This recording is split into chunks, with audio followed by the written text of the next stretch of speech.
Tahun 2025 ini Shopee sudah resmi akan turunkan DC lapangannya ataupun FC ya. Buat kalian semuanya yang galbay di Shopee dalam artian si pinjam ataupun si pay later, kalian harus simak video ini.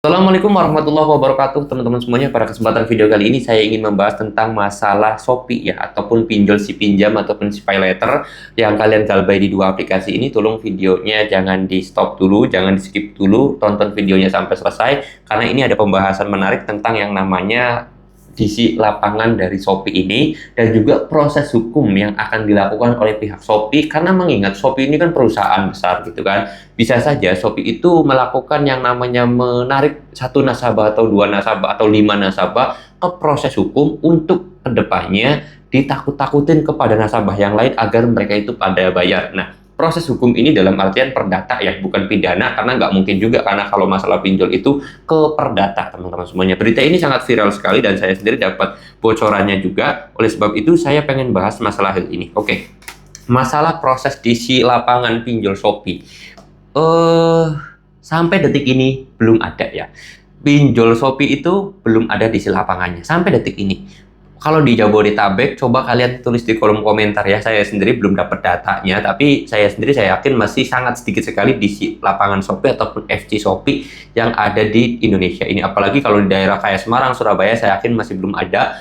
Di Jabodetabek aja masih belum ada. Nah, untuk masalah proses DC Shopee lapangan ini, kalian nggak usah takut, nggak usah panik, karena saya yakin untuk prosesnya ataupun Shopee itu ada di lapangan itu pasti butuh proses yang lama ya. Kalian kan sudah ada tahu lah, mungkin ada gembar-gembor kalau Shopee itu bakal ada di lapangan tahun 2024. Tapi nyatanya sampai tahun 2024 berakhir, sekarang tahun 2025 belum ada juga tuh di lapangannya atau FC-nya. Jadi nggak usah takut dan nggak usah khawatir masalah hal itu, karena saya yakin untuk proses tersebut bisa mencapai tahun 2026 mungkin ya. Bahkan bisa saja nggak ada gitu. Dan di sini, untuk yang sudah galbay lebih dari 90 hari, seharusnya atau sebenarnya sesuai aturannya gitu ya, itu udah nggak boleh lagi didatengin oleh DC lapangan. Jadi kalian enjoy aja, nggak usah takut ya teman-teman semuanya itu. Terus kemudian masalah yang namanya proses hukum yang ada di Shopee ini berdasarkan perdata ya. Prosesnya ini ingat, perdata bukan pidana. Kalau kalian nanti ke pengadilan pun itu kalian nggak bakal dipenjara kok, tenang aja. Hanya ditelusuri aja, didetailin dan juga ditanyain oleh hakim dan yang lain sebagainya. Tetapi untuk masuk ke proses hukum ini banyak sekali hal yang harus dilewati oleh pinjol. Kenapa? Karena kalau kita dipanggil, oke lah kita dipanggil ke hukum gitu kan, ke ke persidangan gitu kan. Kita dipanggil, kita bakal ditelusuri. Nah, namanya ini, datanya ini, benarkah si orang tersebut atau si nasabah tersebut punya hutang di Shopee?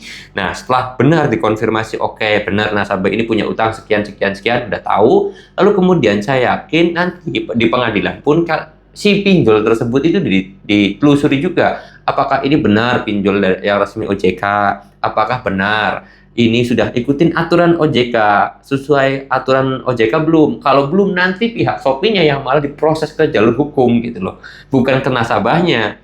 Nah, ya inilah yang membuat saya yakin para pinjol itu nggak bakalan berani mengajukan ataupun memproses hukum nasabah yang galbay ini, karena nanti bakal diselidiki lebih dalam lagi gitu loh.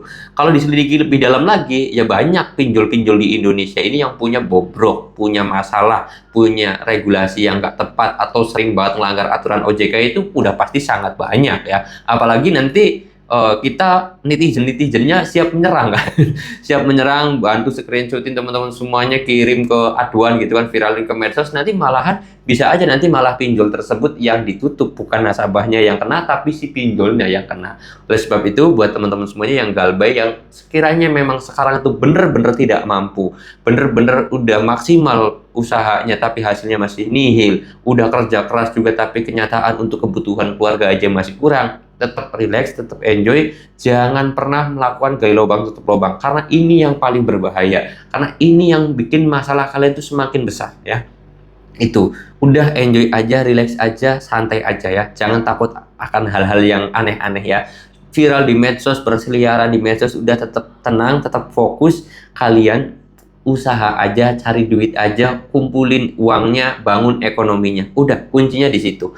Karena kalau kalian itu mikirnya pinjol, uang nggak punya, pinjol pun nggak kebayar. Lebih baik kalian itu fokus usaha, uang kumpul, pinjol pun bodo amat.